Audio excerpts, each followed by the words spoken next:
this song, this prayer for them. And so if we could all just put our minds and our hearts into a same place of peace and prosperity and healing for that land and the people out there. And Sharuru for my Diné relatives that are here.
So, as a local indigenous person, I kind of like self-identify as what we call urban native. As we're looking at identity issues, you know, one of the biggest fights for indigenous people, not only on the reservation, off the reservation, but is issues of identity. You know, who we are, who we're not. What we're supposed to look like, what we don't look like, you know, what labels to call ourselves. Are we this, are we that? Are we American Indian, are we Native American, are we indigenous, are we just native, are we savage? So there's so many things that we're fighting with indigenous, with the issues of identity, you know, mascot issues, the Redskins, high school names, you know, all of these, our greatest fight is dealing with issues of identity. So I kind of just self-identify as a savage. And one of the reasons is because when they first came upon these shores, when the missionaries first came, they looked upon our people and they referred to us as savage. They said, these people live in this manner, they're savage. And they looked at themselves and said, we live in this manner, we're human. So in that sense, when I look at them and they say that they're human, I'm not what they are.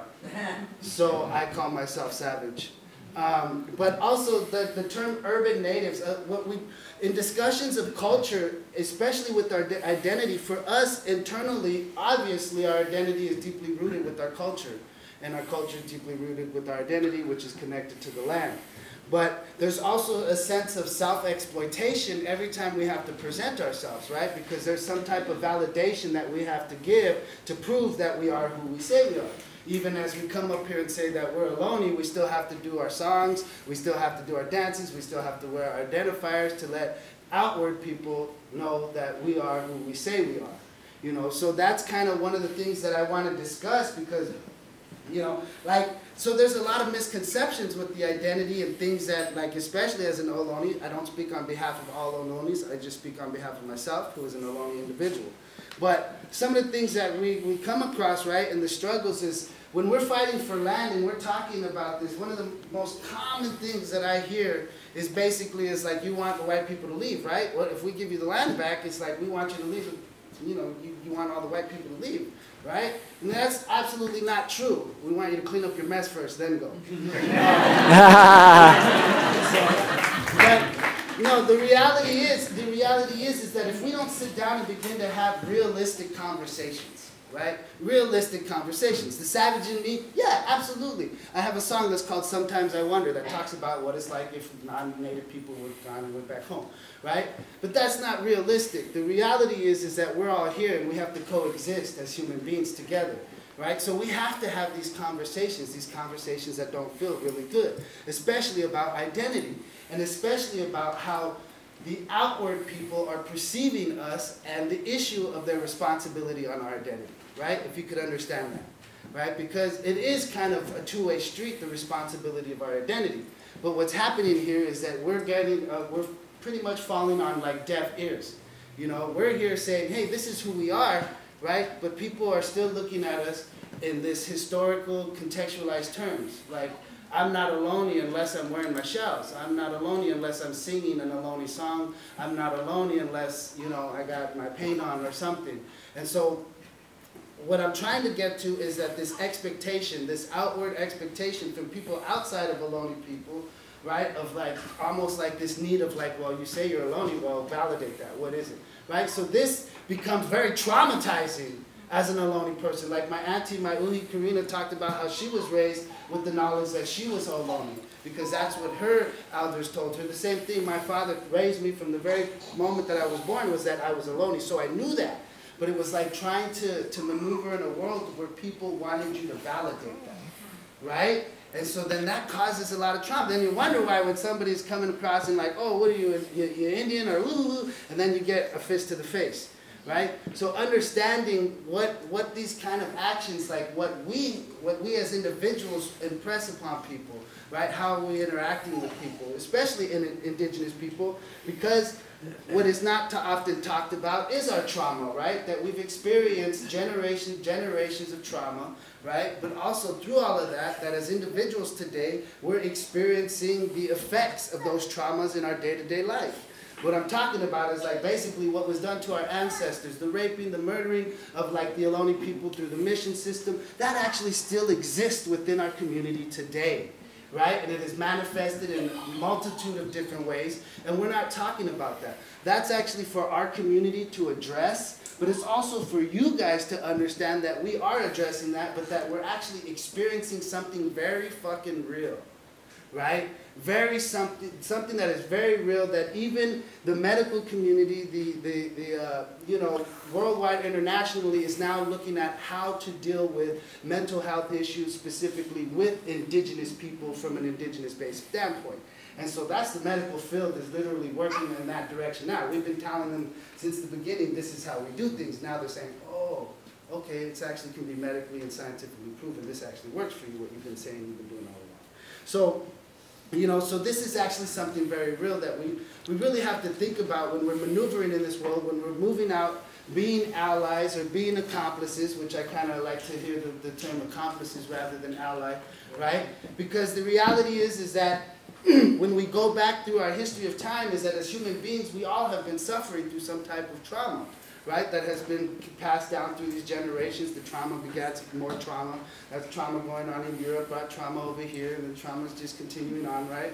So we're all suffering from this, but it's like, what we have to do is begin to have these conversations and talk about the things that don't make us feel comfortable, right? And that's very difficult because I have to sit in circles and talk about things that happened to me when I was a child that weren't very comfortable, right? But in order to get through that, we have to go through that. We have to file through that and understand these things and listen to different perspectives and different sides to understand that. So that's what I'm asking you guys, is to have some type of self-awareness, about how you're maneuvering in this movement, being accomplices, being allies with Native people, in particular the Ohlone people, because you're hearing a lot about our historical struggles, right? What happened in the missions? What happened? Now we don't have no land, right? But we also have to talk about the fact that there's a lot of my Ohlone relatives who are facing homelessness in their own homeland, right? We're not talking about it. You know what I'm saying? I'm not sitting here saying, oh man, I can't pay my rent for the last 3 months, I'm homeless. No, I'm still out there fighting, right, for the indigenous people here, because that's what we're supposed to do, right? We're not talking about the abuses, right, the alcohol addiction that is really rampant still in our community. You know, more often than not, the people who are trying to make the changes within their own community are really a reflection of trying to make those changes within themselves. So you're going to find in this struggle that you're going to find a lot of traumatized people, right? So, you know, when you're talking about, well, look at that guy's out there yelling at the cops and he's, yeah, I am traumatized because I do want to make a difference, not only with the outward society, but with myself, right? So it's kind of like understanding that I'm not coming out here because, like, ultimately I want to help you, I do, but ultimately I'm out here trying to help myself. You know, at the same time, as well as you are. But by coming out here and understanding each other and listening and being in those spaces, we're actually helping each other, right? To have a greater collective consciousness with one another. And that becomes really important as we're figuring out ways to move forward together, like they were talking about with the land trust, right? Because now we're all here, right? People want to put the Ohlones like, oh, the Ohlone, oh, right? And then it comes to that, oh, they want to kick all the white people out. No. We have to begin to have a collective consciousness so that we can all move forward together and not in distrust and not in trauma where, oh, well, we're going to give the Indians all the land back and they're going to kick us out or they're going to go and get a casino because I don't want a fucking casino. Okay? So that's what we have to talk about. That's what we have to understand so that we're all coming from our place, right? But it's also a place of understanding of others as well. So I hope that I've educated a little bit of something to you guys and like just a request in our needs out there as we struggle. You know, as you see, you know, most of the stuff that I do is a lot of singing out there in the streets. You know, it's like, it's ridiculous because the Spirit calls me to do that work. And I have to be there to make sure that what needs to be done gets done. So ultimately, what's going to happen at the end of this month is myself and a few of our cousins from the tribe are taking a trip to South Dakota basically from one of the lesser known, non-federally recognized tribes, and we're headed over to one of the more well-known, most exploited tribes in Indian country, which is Lakota territory, to go and be a part of their Wounded Knee Memorial. What we did last year is we took part in what is called the Youth Resistance Concert.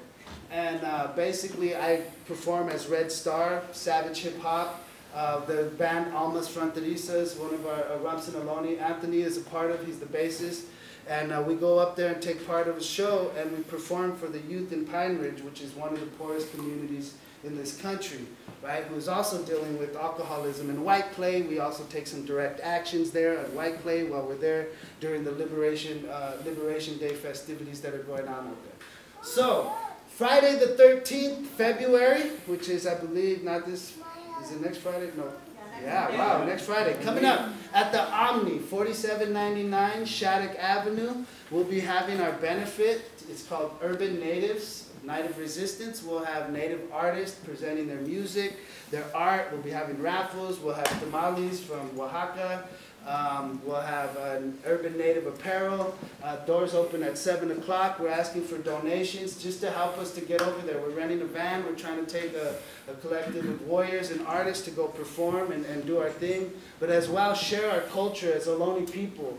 Because when the Lakota people out there, our connection came here 2 years ago, it was the very first time they saw California natives. And they were like, we didn't even know you existed.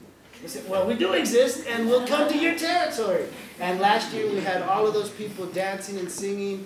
We made the little venue into our roundhouse, and we were able to share our songs and our dances with them, and we had them all out there dancing. It was really beautiful, from elders to young kids in diapers running around the stage. It was really awesome.